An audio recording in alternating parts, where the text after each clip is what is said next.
All right. I don't know where to start, so I'm just going to start. This is Mateo. This is my ongoing Bluetooth low energy thing. Looks like signals are coming out of people, and I want to track that down.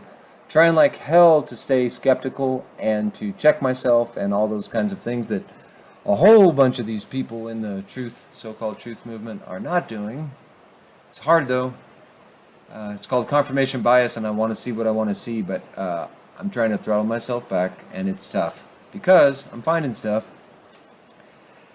And this is a limited audience. I think that this will be attractive to.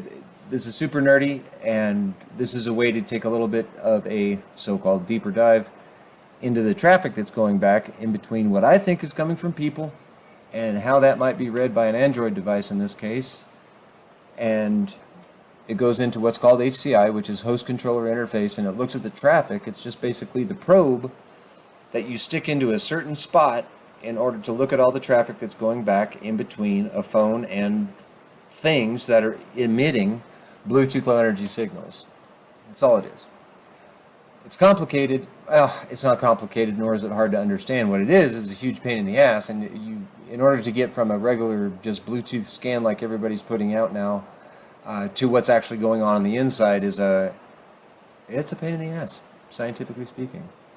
So I'll go through an example, I'll do a scan, and then we'll look at it underneath a protocol or a software program that decodes this stuff called Wireshark. And what we might learn from the little ins and outs and the blow-by-blow conversations in between the host, the controller, and the rest of the world.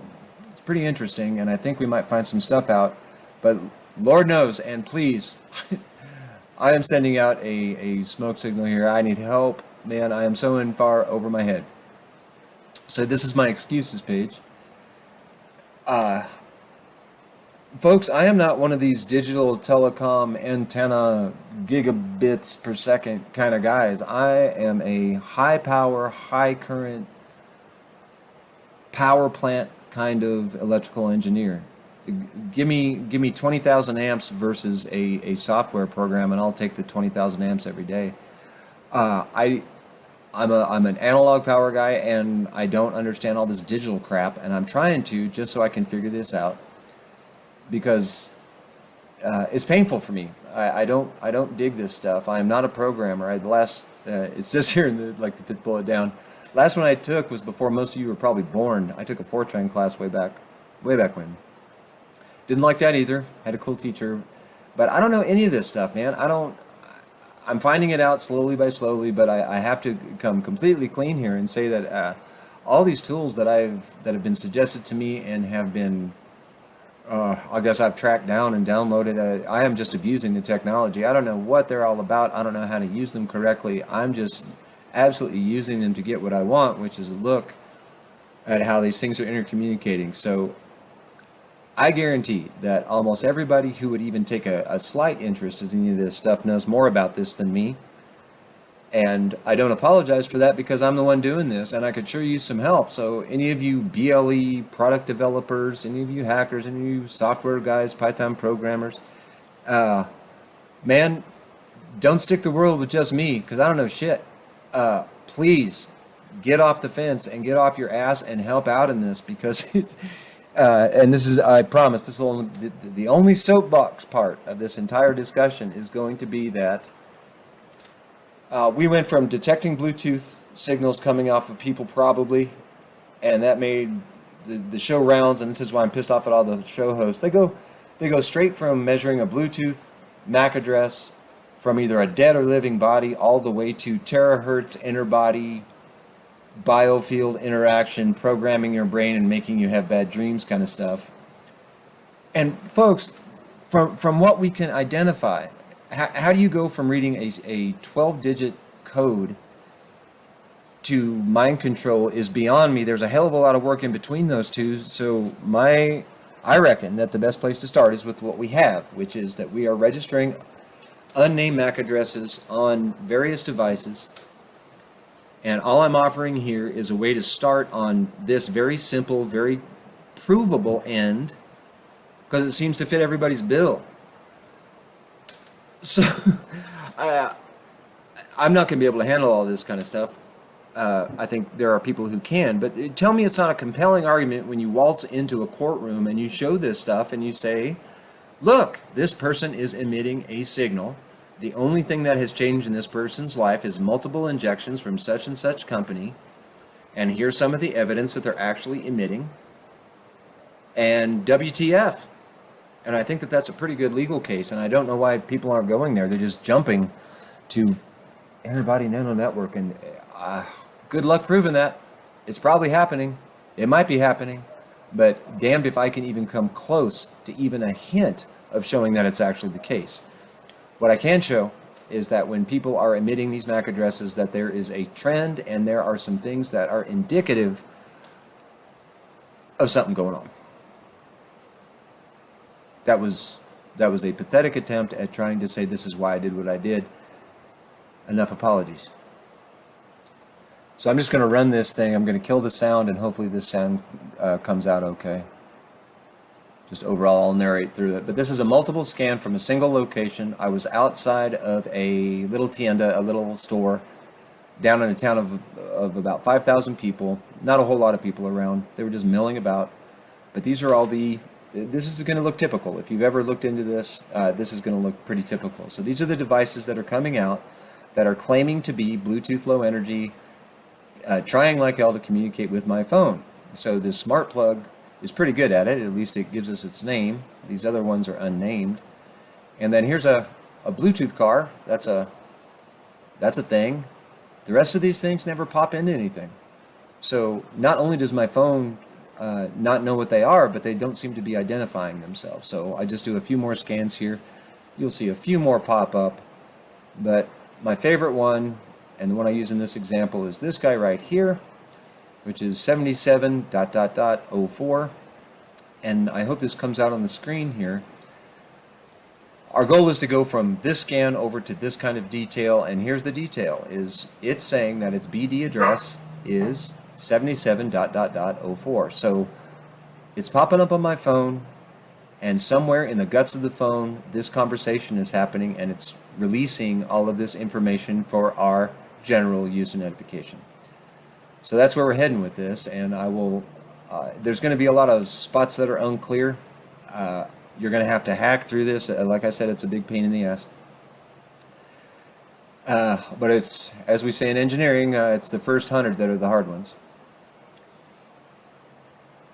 So this is the busiest slide on the planet, but this is the general procedure. So from a Bluetooth scan on a Android device, in this case, it creates a huge log file, and just from that simple scan that we're going to get to here in a second, it's like 1,000 lines of commands going back and forth. Here's the log file that is generated as a file on the phone that then needs to be downloaded to a computer. That computer runs a software called Wireshark in this case. I'm sure there's others, but it takes that log file and starts to interpret it, and it gets into the nitty-gritty detail, and that's what we're after. So what this basically does is, in developer mode, which is where these phones need to be to even start to read unnamed MAC addresses, but you get this thing that it used to be called a what the hell was it called? It was called a snoop log. So I guess they didn't like that name, so now these files that are created now identify as a bug report, and all you do is, in the command line, once you're tethered to your phone through a USB cable, is you say ADB, which is Android Data Bridge, I think is what it stands for, bug report, and it will crap out this file, and you can read it through Wireshark. You just have to hack through it. It's a pain, and you'll screw it up like 18 times before you get it right, but you'll get it right, and it's possible. So that's the process. Phone, log file onto computer, computer into Wireshark, Wireshark, start picking it apart. As far as setting up your device, if you already know this, just skip it. Go to the next slide, I guess. But these are videos that I did that I have to narrate over because the sound quality sucks. Well, let's try it. This is how I set up my Android phone in order to get this crazy file called a snoop log. At least it used to be called that. I think it now identifies as a bug report. I have a suspicion that that audio is poor. So what I will do is I will kill the sound and talk through it. So this is how to set up your phone. You go to settings and then you scroll all the way down to developer options here. You'll see me click it.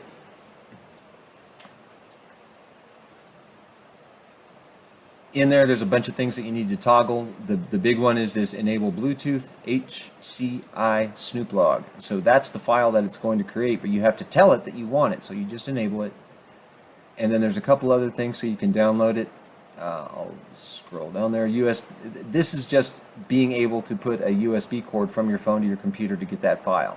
That's all this is. They call it debugging, but it's just basically a link. And then this is slick. This is a little button that goes onto your power up, power down screen, and you just press the button and it starts the bug report. So super convenient. Make sure to get that done. It's going to be different on different phones. So this is just on an Android phone. This is actually a Samsung A something. It was left with me. So this bug report will start to happen, and then I don't know what I'm talking about here. I don't know what verbose vendor logging is. This file is already damn verbose, and so this can be called exceedingly overly verbose vendor logging. I haven't checked it out, but I will. And then down at the very bottom, the most important thing is show Bluetooth devices without names. So this is how those MAC addresses that don't have a name will come up. And that's what you have to set in order to get that done. I'm going to pause here. And then doing an actual scan is this next video. And here we go. Okay, from here, let's see if this reports. All right, I'm going to mute myself again. Let's see. So press this button called Bug Report. It starts it, and now I'm going to pull down the screen, and you can see here that it says Bug Report is being generated. So that's good news. It will start recording the traffic as soon as I enable Bluetooth, which will happen shortly. You'll see me press up here, so there it goes. It's going to start scanning. Now, this is looking for anything that's advertising. And that could be a remote control for a TV, it could be a computer, it could be anything that has Bluetooth enabled, or anything that has a burst transmitter that is putting out something that roughly conforms to the Bluetooth protocol. And that's what's happening here. So this is Elvis. This is my Raspberry Pi. It's a Raspberry Pi 4B. And what I'm going to do is show you how to stop the bug report. So I'll just pause this here. So you'll turn off Bluetooth, and then it will start to finalize the bug report, and it will dump that thing onto your phone, and the only step left is to take that report, which again reports all the traffic that's going through the controller that's talking in and out of that phone to these various devices. I think I name it something in the video here. You can name it, you can do a lot of things, but it doesn't matter because you're just going to be downloading it from this phone down to your computer. You can name it whatever you want to after that. So this, I just said, it's today in the afternoon. So that's how you set up your device. And then once you tether your phone through USB to your computer, you're going to download a bug report. It's going to be from a DOS shell. And for those youngins who don't know what DOS is, learn. This is how we grew up. But it's it's called ADB, which is here. ADB, that Android Data Bridge, I believe that's the name. You're going to go into this folder, use the command that was up here, this ADB bug report. Sorry to keep jumping around. I'm disorganized, sue me. And then it's going to download all of this crap. So the file that you will get is called dump state, which is a funny name. There's also a command in here called flush. I don't know why they have this obsession with number 2. Anyway, dump state and then the date and the time. This is a zip file. So just because I'm disorganized, I put this into its own dedicated file and then unzip it, and then this is what comes out. There's a lot of stuff in here. You can take a look at all of it, but the thing you're after is in this FS directory, and it's buried deep in there, and I'll give you the path to it here in a second.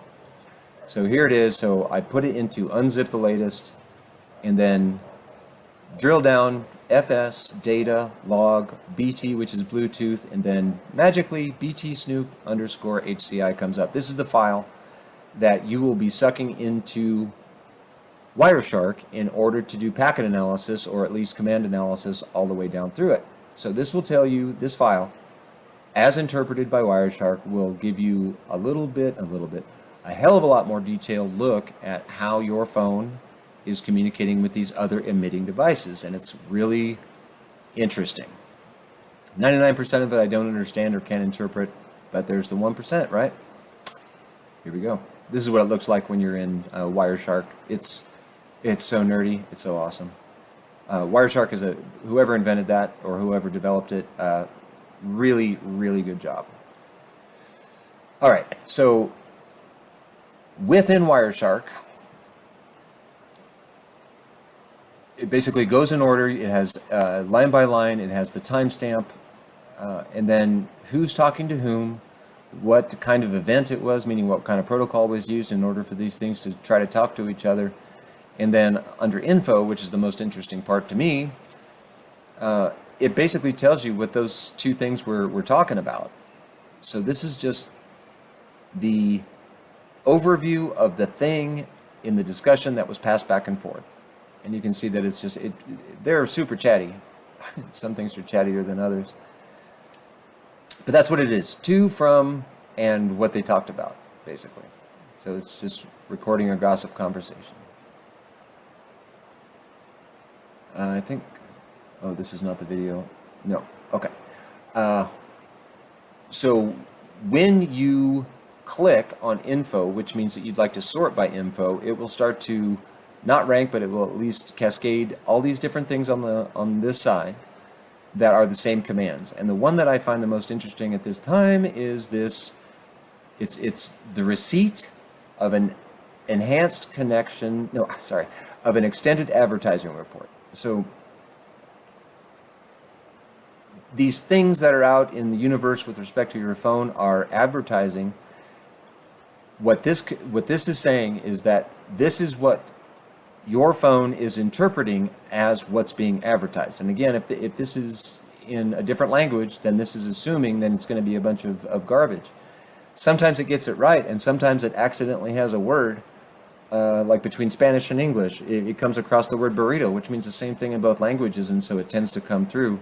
And those are the things, the happy accidents that I'm trying to exploit and at least take a look at. But there's some trends here that are worthy of somebody a hell of a lot more talented than me taking a look at. So extended advertising report, there's a lot in there, and I'm sure that as you start to sort through all this kind of stuff that you'll find more interesting stuff than I.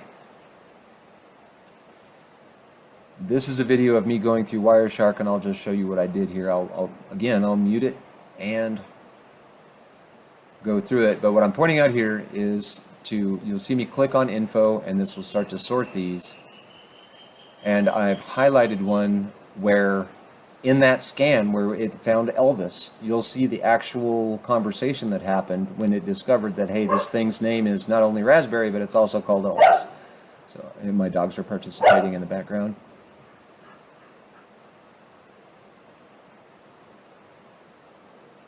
So timestamp, you can always go back to, that's how you bail out, is you go back to the time sort, and then you can put it back in order. All these different reports have different information, and this is the detailed thing that happened, and then these are the actual registers that it's reading, or at least the packets that are being sent. And so between these three screens, you can definitely navigate around and be as confused as you can possibly be. This is me sorting by the type of info that's being put out, which basically the gossip, and then I will roll down here to one I highlighted. That's the extended inquiry result.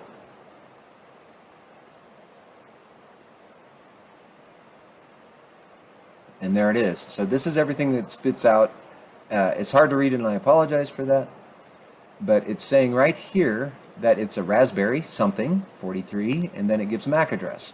So it knows not only its MAC address, but it knows that it's a Raspberry Pi. This is important because when you scan what I call people, this doesn't happen. Down here, it actually knows that its name is not only Raspberry Pi, but it's called Elvis. It knows that it's trying to transmit power down here. I don't know if I rolled down there far enough. Yeah, it's trying to transmit at a 0 dBm, which is a pretty strong signal, so it's like I would expect something more along the lines of like minus 15 or something like that. But and then the rest of this information is just information. But it has a relatively complete conversation with that Raspberry. It knows exactly what it is and what it's all about. This RSSI, this is the relative signal strength index or indicator. I'm not sure how. I'm explaining it in on mute on the side, but minus 67 is a good signal. Minus 90 is a weak signal. Minus in the hundreds is probably not going to happen very well. You'll have a lot of errors. And then the closest you can get, if you put this phone right on top of a Bluetooth emitter, it's about minus 50-ish, minus 53, something along those lines. But this is what's being decoded as this controller is looking at this device. And there's tons. There's 1,114 total commands just shown here. That's a lot. So it's verbose, and there's a lot to it. When you scan people, and I gave you that example before of scanning what I think are people, it will look different from this. So this knows that it's a Samsung device. So it somehow asked what its name was. It said, well, my manufacturer is Samsung, so it pushed it in here as it's describing what's called the BD address. It is a MAC address. It is also a Samsung, and then it tags on the last three sets right here. So what this is saying is that it inquired, it said that its maker was Samsung, and a lot of this stuff, it's just none of my business, right? So this says the transmission power is not available in this case, but it's far enough away where we're reading minus 80 dBm, and that's a weak to medium signal. And then it also has some advertising data, which is interesting. But this is the thing. So this is actually a device, and it's actually reading it as a device with a name. Unlike this one. So you'll see up here in the BD address, it respits out the MAC address as the name. So it's asking for a name, it just doesn't know what it is. So a lot of stuff is not available, so it's confused. It's pretty far away. It's minus 82 dBm, but it's still readable. It's flags, meaning as it's advertising, this is what it's picking up as information that it would like to give to us. This is a kludge, and this is a clue as well. So check this out. So transmission power level for a small electronic device should be, my guess is right around minus 60 dB or a little bit greater, all the way up to maybe minus 30. Somewhere in there, that's a reasonable transmission power level for any kind of device that's putting out a little peewee signal, and it's a burst transmitter. That would make sense to me. But for those of you who know signals, a 12 dBm, that's huge. That's like a gigantic commercial Wi-Fi router kind of setting. This is a tremendous amount of power. So all this says to me that when it's picking up this unknown MAC address and it's asking for information, it's getting the word burrito back here, because it's not a transmission power level, it's something else. And that's enough of a discrepancy to know, number one, that this is a different transfer protocol that they're talking through, that you need to talk through, and that it accidentally picked up something that it thought was a power level that returned a ridiculous number. And this happens a lot. So that's a clue that maybe this thing that we're reading here is a people. This is the only clue that I have, and it's 100% accurate. So that's interesting. There are some more. When you start to take a look at this, there are some manufacturer specifics down here that indicate that Apple, Microsoft, Google, I think that's the manufacturer of something else besides the actual device itself. I think it might be the people who invented the transfer protocol, or the specifics from the manufacturer protocol or something. But these are not Microsoft, Apple, or other devices that it's picking up, because it's not saying that it has a name. That's all I can figure out right now, and that's where I'm at in my research. But that's interesting. So what this tells me is that if you have an unregistered MAC address and it starts with a number that's maybe 4, 5, 6, 7, all of these things are true, and then it gives you a transmission power level that's ridiculous, that might be a good way of being a litmus test for it being emitted from a person. There's probably a whole bunch of other clues and a whole bunch of other different packets that y'all can find out, but this is the one that I key on, and it seems to be working. Oh, these are my... I want to get to all of these. What I need is a good MAC address emitting volunteer who has a whole lot of time and patience, because I want to sit him down and do all this kind of stuff. This 2 or more people, evidence of MAC address group scans, that's basically the Blue Truth documentary, which is excellent.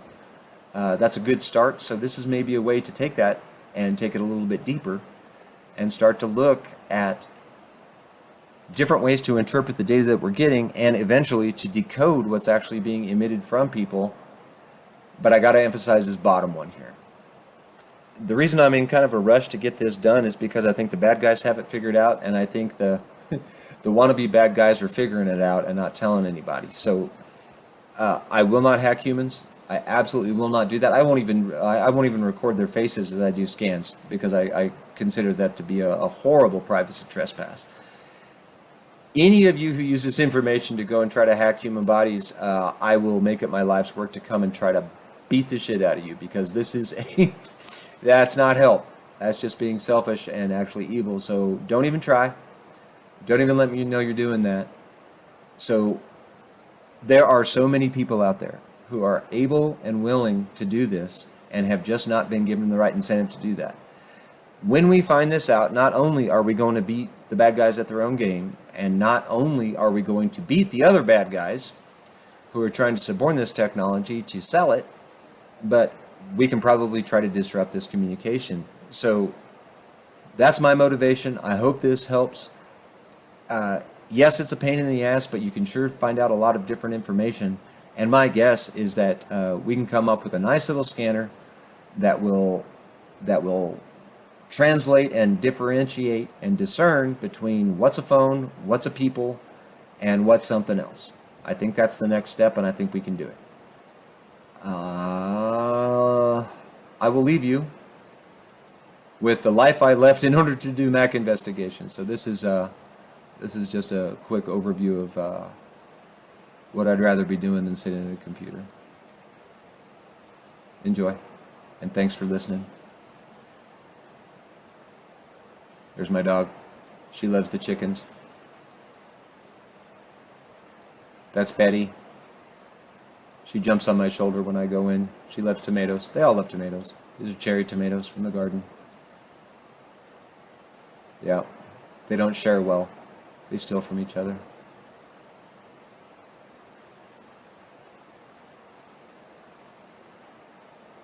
It's totally overgrown, completely, well, there's my puppy.